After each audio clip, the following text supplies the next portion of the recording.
Hello, America. Welcome to Friday.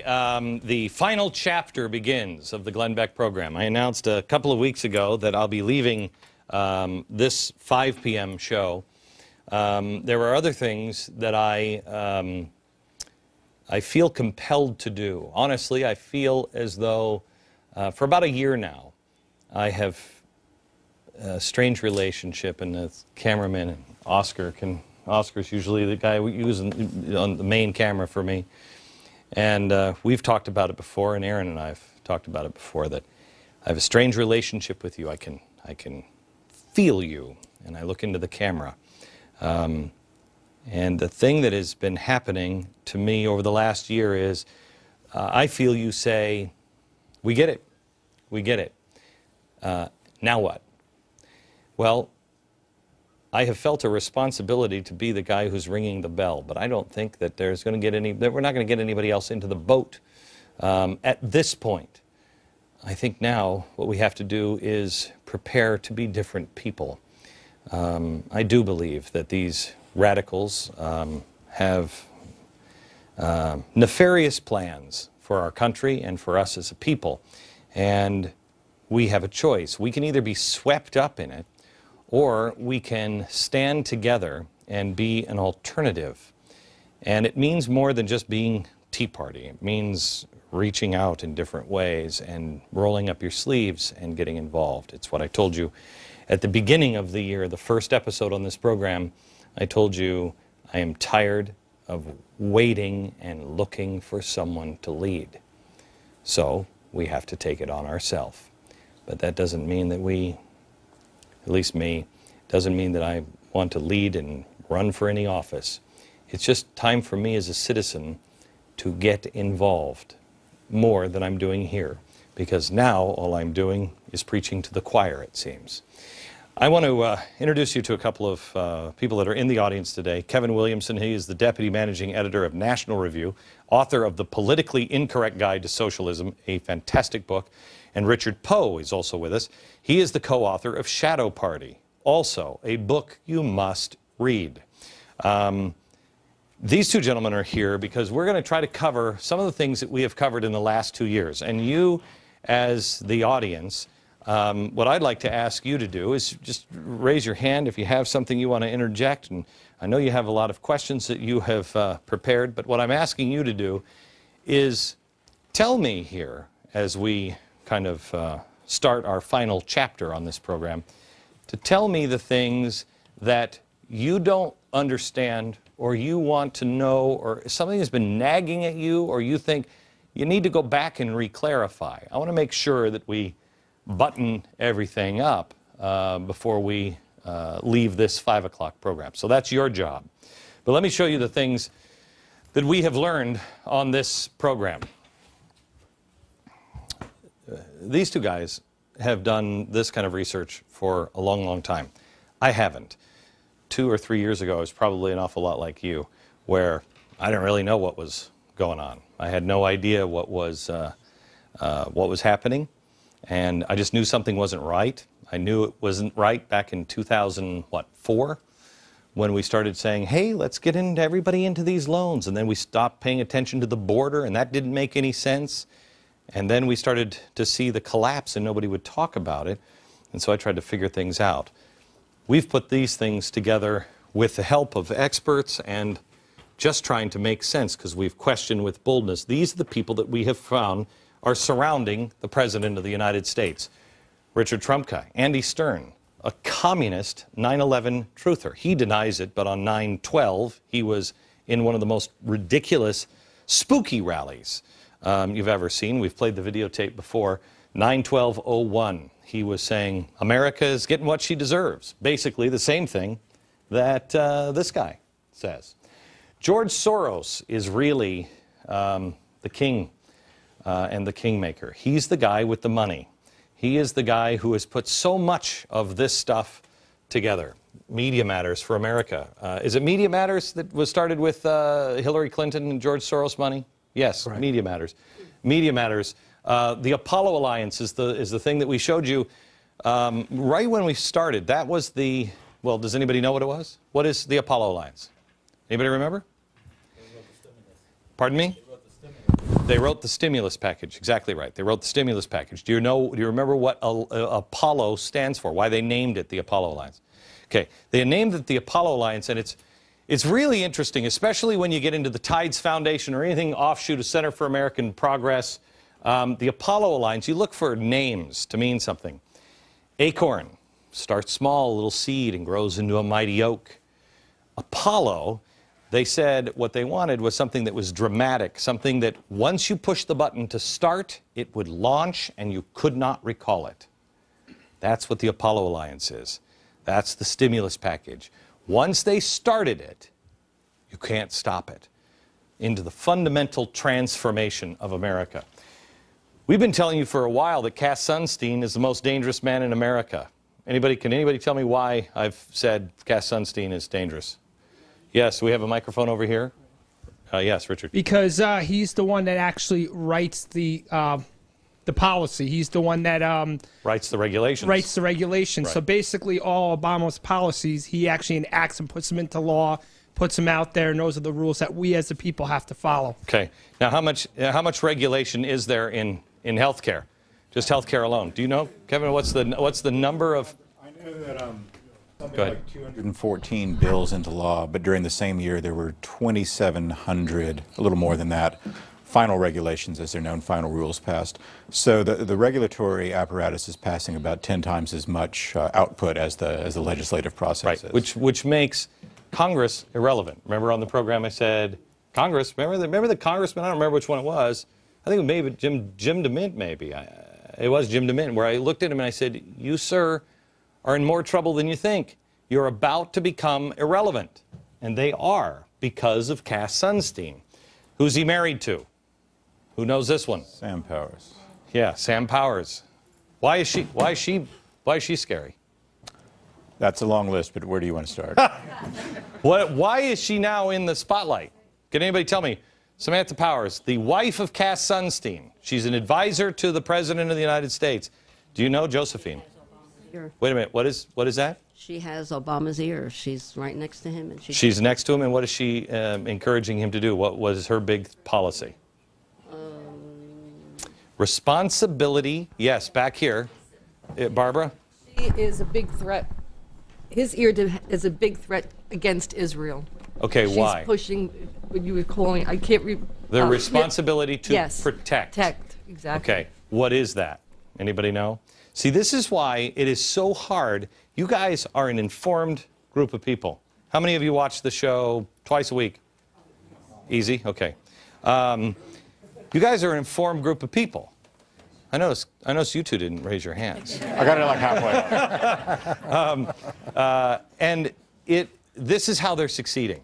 They're succeeding because, first of all, you look up this and you see all of these organizations, and it's easy to say it's a conspiracy theory.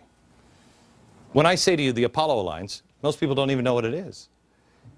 And then when I say, well, the Apollo Alliance was really started by the Tides Foundation. And the Tides Foundation really starts with George Soros money and a bunch of other people, and that started to change the tide in America. Started during, you would probably know this better than I, started during the Reagan administration to make sure that the tide was changed in America because they were afraid. They said, they've got all the corporations.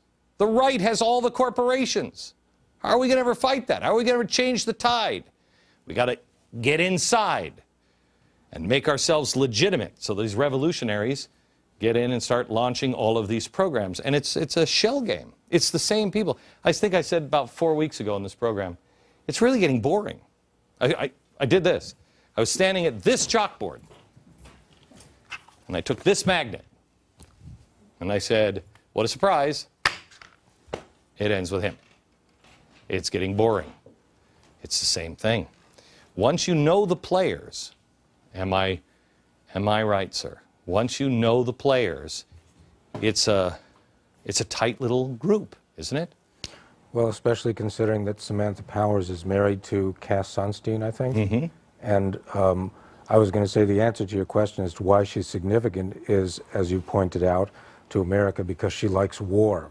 And she sees war as a legitimate technique for pushing what she calls, quote-unquote, liberal agendas. Right. That's not That's not some conservative hack saying that. That is, who was it that said that? It was written in The Nation. It was a real lefty that came out and said... Praising her for it. Yeah, praising her, saying she understands that war can be used for radical change for the left's purpose. So when you say she has the ear of the president, it's the Responsibility to Protect Act. The president, you'll notice, didn't go in right away. He could have protected the people in Libya, if that's really our intent, but we waited and waited and waited and waited. Why did we wait? Why did we wait? Rich, over here. United Nations first. Had to go through the United Nations. Why would we go through the United Nations? What did they use at the United Nations? What was the president looking to trigger? The Responsibility to Protect Yes, the Responsibility to Protect Act, which was done by her and released in a book. He sees it and says, this is fantastic. We're going to have to, I'll put all of my money in it. We'll come up with a whole new entity for the Responsibility to Protect. Gets it kicked up into the United Nations. They've been trying it for a while. Nobody will bite.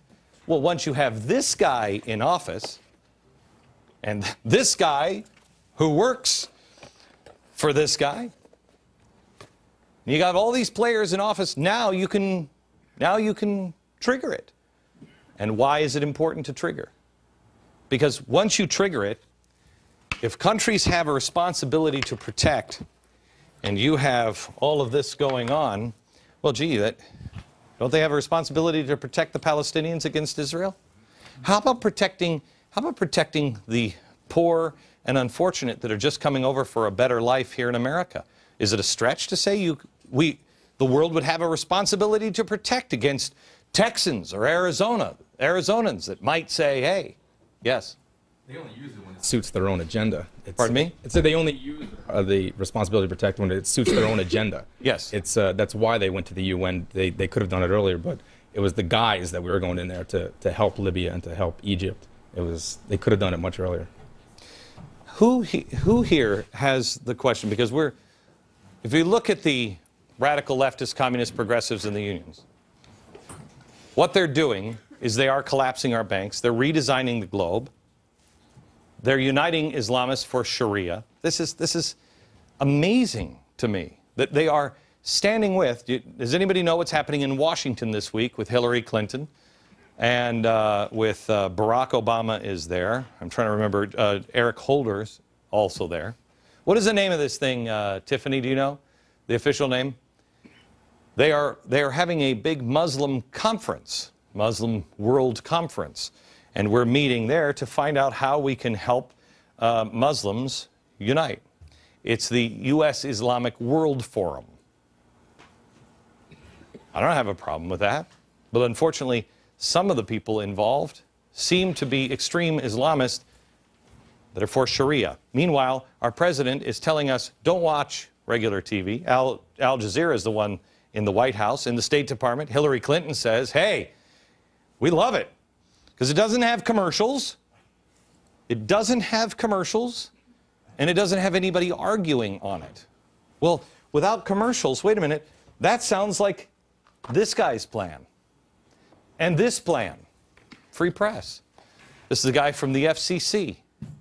No commercials. Let's push NPR. Let's make sure that we have a free press. Net neutrality. Which leads to this guy. This guy who says people are just going to have to step down from their jobs so you can give somebody else a chance. That's what I'm doing. That's why I'm leaving, because I'm just going to give somebody else a chance. So it's a nasty, nasty rat's nest, and it really all comes down to this: redistributing the wealth for half of them. I believe half of them. I think this guy believes in redistribution of wealth. I believe this guy believes in redistribution of wealth. This guy believes in redistribution of wealth. That's probably it. Maybe this guy, I'm not sure. This guy is just a communist. This guy's just a happy regulation guy. These guys, I think they're just in it for the money and corrupt. This guy is as well. I have no idea what his intentions are. This guy's a guy who went to jail. He was writing the whole strategy. I mean, it's an amazing thing, but the question that I think is, why? This system comes crashing down. Yeah. What do you think is going to happen to these people that brought this system down? And the American people are pissed when they lose everything they have. Anybody want to answer that question? What do you think is going to happen? That's a great question. What do you think is going to happen? Anybody? In terms of them paying a price for it, nothing. Nothing? No. Why? Nothing. Because they never do. I mean, that's the sort of story of the political class. Is one of the nice things about being a member of the political class is you're insulated from the effects of your actions. I mean, you look at things like what happened with the housing market crisis and all that. The people who actually were responsible for that mostly got away without any sort of criticism, much less investigation, the charges or things like that. Whereas people are talking about banker pay and these sorts of secondary issues at best. And the real culprits, like Fannie Mae and Freddie Mac, which are really at the center of it, are still there and still on federal support and will be forever. I don't think the average person has paid what you're saying. We haven't paid the real price. A lot of people are still in denial that this thing's going to come apart. When it comes crashing down, and the American people get pissed, sorry about the word, there's going to be a second revolution in the country. And I would not want to be in their place. Really? Now, see, that's really interesting to say that, because that works to the advantage of this guy, of this guy, of this guy, oops, of this guy, certainly of these two, responsibility to protect. It works to the advantage of this guy. It works to the advantage of this guy. This guy is the one who's trying to bring down the banks right now. See, there's two people, and Richard, you might be the one to answer this question. There's two classes of people, I think, in this. There are the true revolutionaries, the people who believe it, who are like, yes, communism and redistribution of wealth, and get them, because the bankers are all bad. And then there are the controllers. Then there are people like George Soros. George Soros, what doesn't make sense to me, didn't for a long time, is why would George Soros do this? Why would he collapse the system? How? Money. In fact, there was a piece in the 90s on a show called Adam Smith when I first learned what they called the killer bees. And that was how he made the money off of the British pound. And he did the same thing by undermining the system. And that's what he seemed to be doing in other cultures, and he wants to do it to America. Okay, now let me ask you this. Let's tie this in. I agree with you. He makes money. Okay. But nobody really makes money in the Gaza Strip, right? Why? There's just fighting. There's unrest all the time. Fighting and unrest.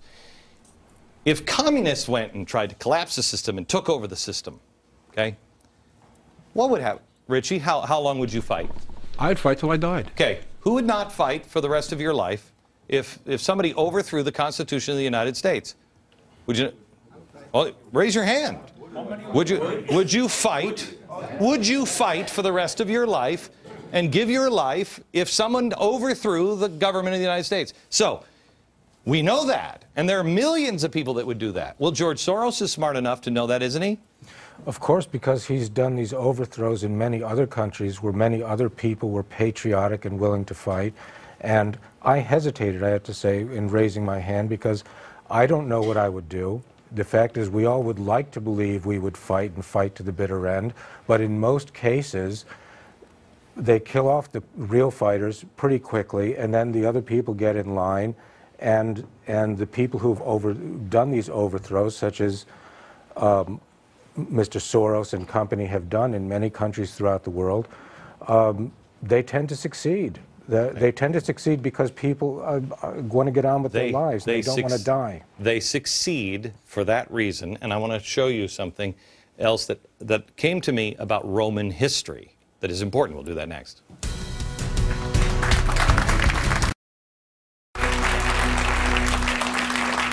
We are back with Kevin Williamson, Deputy Managing Editor of National Review and author of The Politically Incorrect Guide to Socialism. Richard Poe is also here. He's the co-author of Shadow Party. Both of those books you need to read.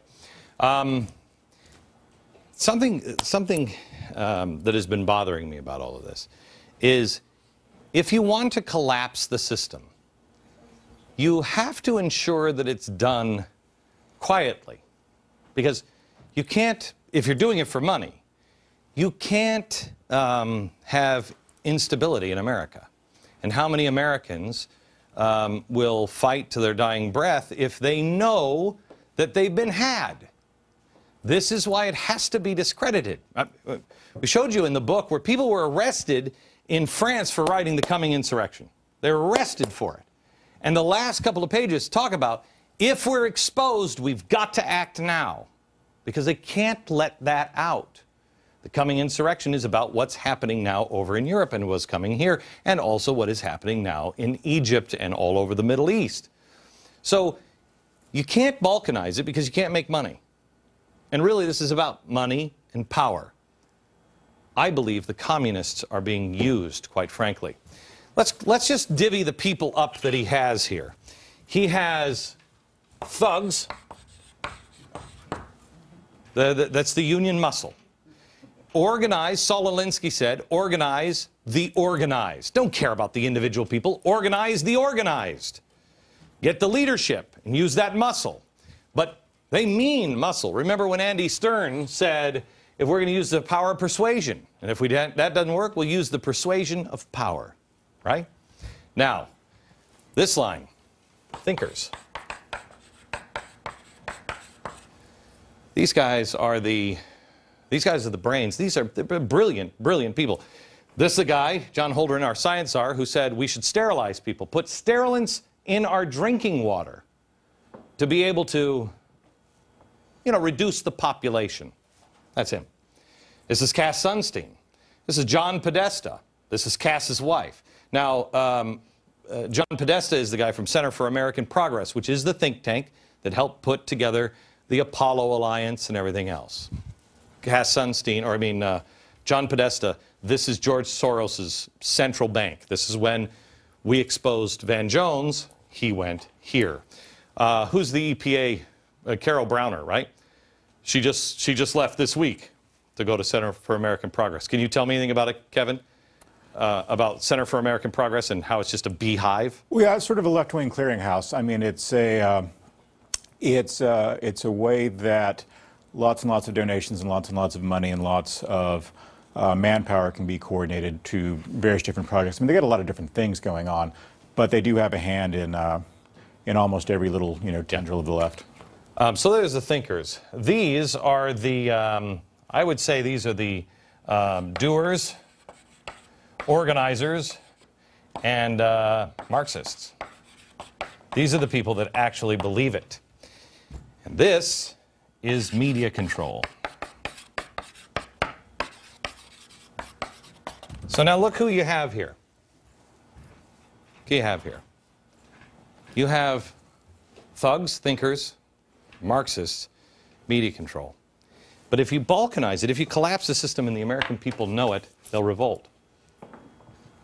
Remember, it's bottom up, top down, inside out. That's the theory, right?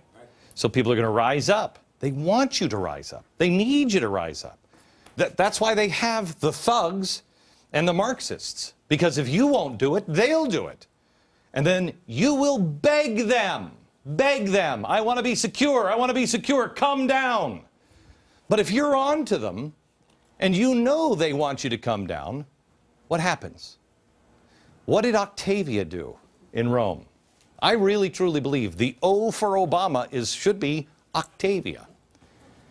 He is the first Roman emperor. Remember, Rome is a republic, and then it just falls into chaos. And so Octavia comes in. The bottom rises up. Make it stop, Octavia. And so he comes down. But he leaves them with the illusion of a republic. He leaves them with the illusion of the republic. So the real question here is what is the illusion of the republic that George Soros has planned? Because if we all know this guy is in bed with all of these guys, and we know that, you won't sit down unless, remember this guy said, we have an FBI agent who infiltrated his weather underground who said they will kill 25 million Americans. 25 million Americans just won't do it, just won't sit down for it. So they will kill 25 million. Okay. So we know he's willing to. But wouldn't it be easier if this guy could convince the youth? This guy could convince faith groups. These guys could just keep everybody in line. These guys could figure out the way to make it look good. There has to be the illusion. There has to be the illusion of the republic remaining. That's what you look for. That's, I think, what's coming in the next year. Is the illusion that these guys are somehow or another ratted out to satisfy after you cry out, top down, protect us. Back in just a second.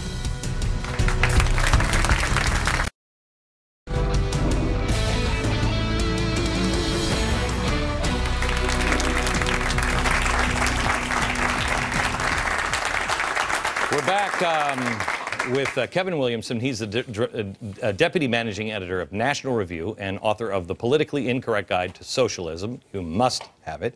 And Richard Poe, co-author of Shadow Party, a book that I don't think I would have believed 3 years ago. And it is melt your brain. It's unbelievable. It is truly, truly unbelievable. Both of those are must-reads. We were just talking. Do we have a picture of, you know who? Do we have that ready yet? Do you have the picture? I asked for one.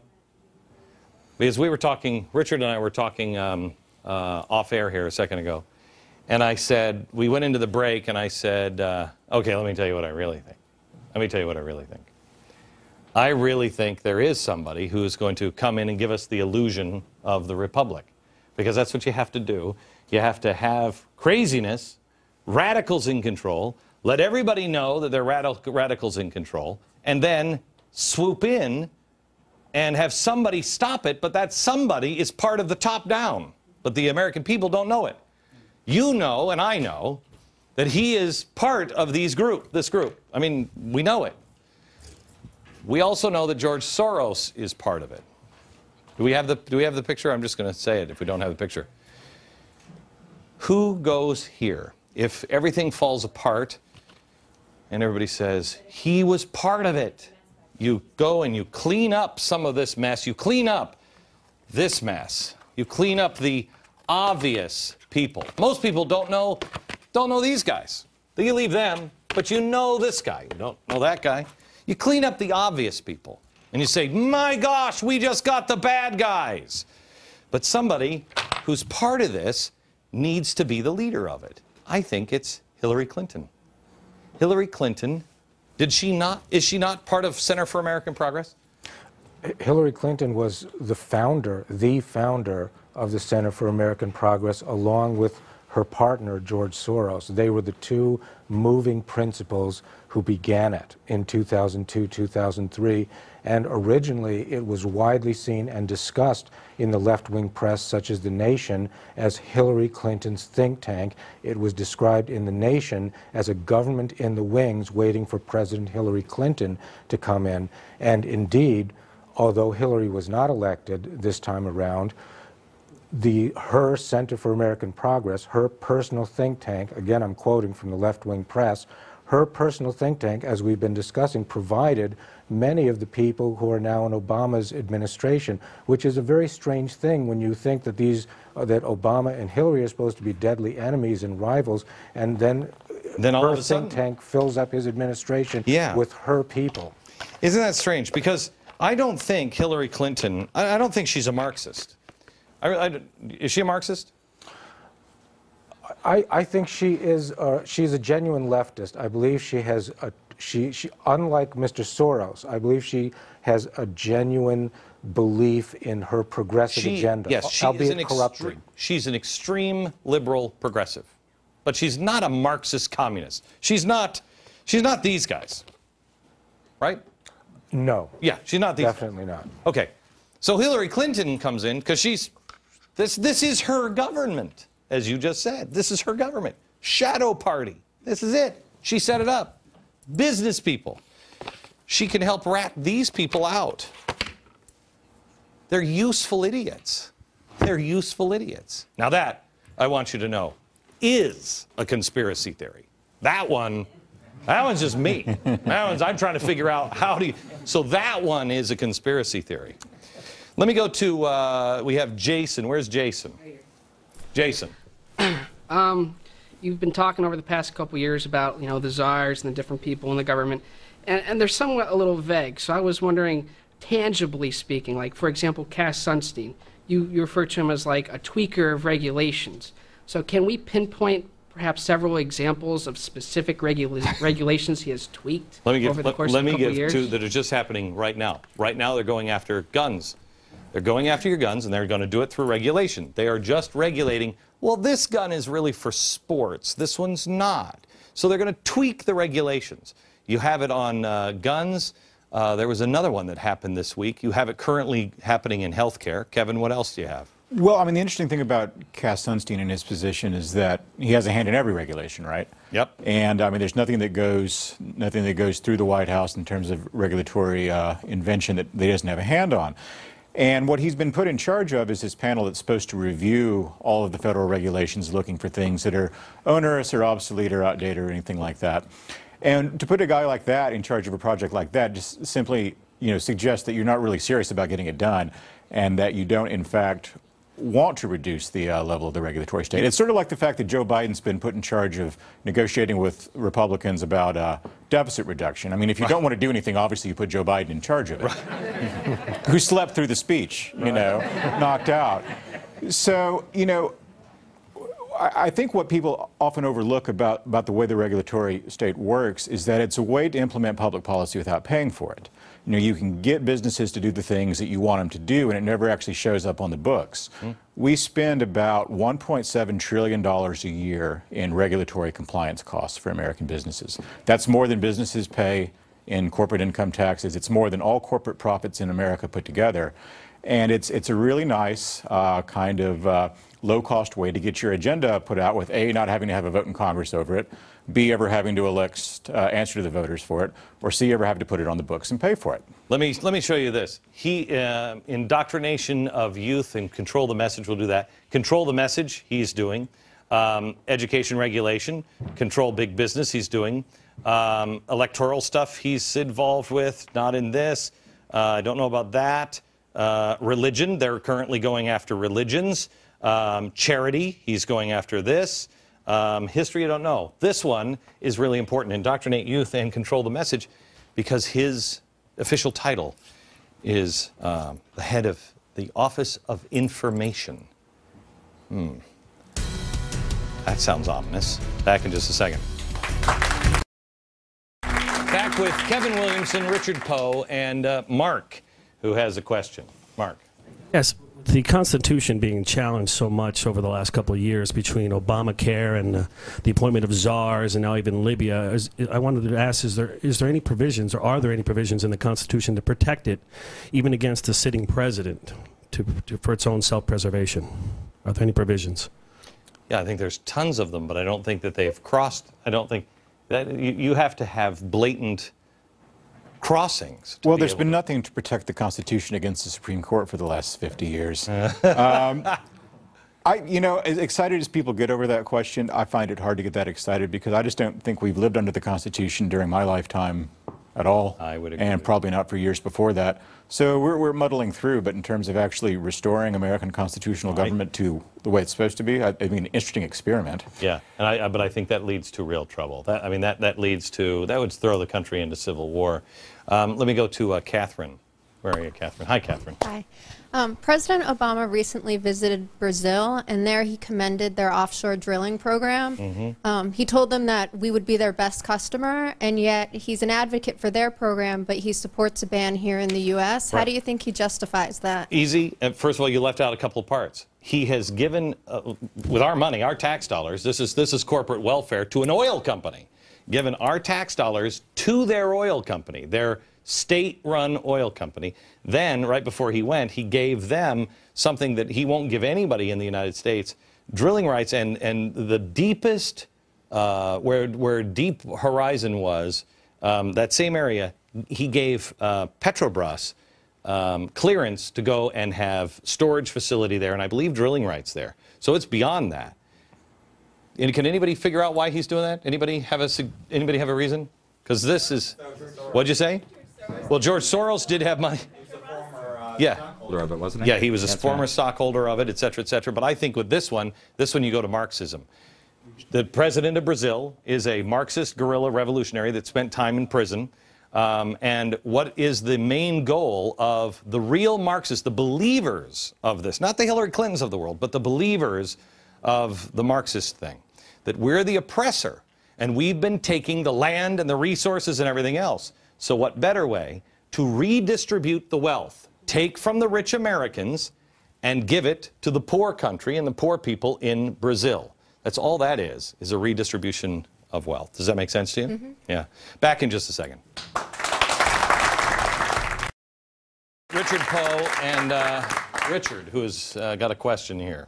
Yes, Glenn. Do you see the plot that Stephen Lerner's planning to take down J.P. Morgan and the New York Stock Exchange working? And if not, do they have an alternative plan? Oh, I think they have a million. I think they have a million of them. The stock exchange, we exposed on this program audio that we recorded Stephen Lerner, SEIU, saying he's going to take down the New York Stock Exchange and J.P. Morgan Chase. And they were going to do it by encouraging people to not pay their loans. First thing, the former Acorn, what used to be known as Acorn in New York, is already doing that. There are other groups already targeting J.P. Morgan Chase. There is a website out of Baltimore that is encouraging people, don't pay your mortgages. It's happening. It's starting to happen. Let me go to Rich over here. Hi, Rich. Hey, Glenn. Why isn't Stephen Lerner being investigated for economic terrorism? Anybody have it? I could say that because I believe that it's part of the pressure from above and pressure from below strategy, which Glenn has talked about many times on this show. You can't have a revolution come up from the street just from people like Steve Lerner acting without authorization. They have to have authorization from above. You can't have a bunch of peasants with pitchforks run into the street and overturn a government. You have to have traitorous elements within the government itself who support them and protect them and prevent them from being investigated. And I would add that this Lerner fellow is not alone in practicing economic terrorism. Actually, George Soros himself has been accused by the Chinese military of being a quote-unquote financial terrorist. There was a book published in English in 2002 by two Chinese colonels called Unrestricted Warfare in its English version, and they were talking about all the different types of warfare that are now possible in the information age. They had a great deal of writing about George Soros and his activities, particularly in Southeast Asia during the so-called Asian flu collapse, and they referred to him explicitly as a financial terrorist, and they were not saying that out of hyperbole or out of showmanship. These were colonels in the Chinese army speaking militarily. Okay. This is why I feel I have other things to do that I must, because the last thing we need are more revolutionaries on the street, and you will see what I have planned, and we'll be asking you to join me with soon. We'll be back in just a minute. Life was a complete and total wreck, but because of something that one man did about 2,000 years ago, I have my life back. Happy Easter, America. Good night.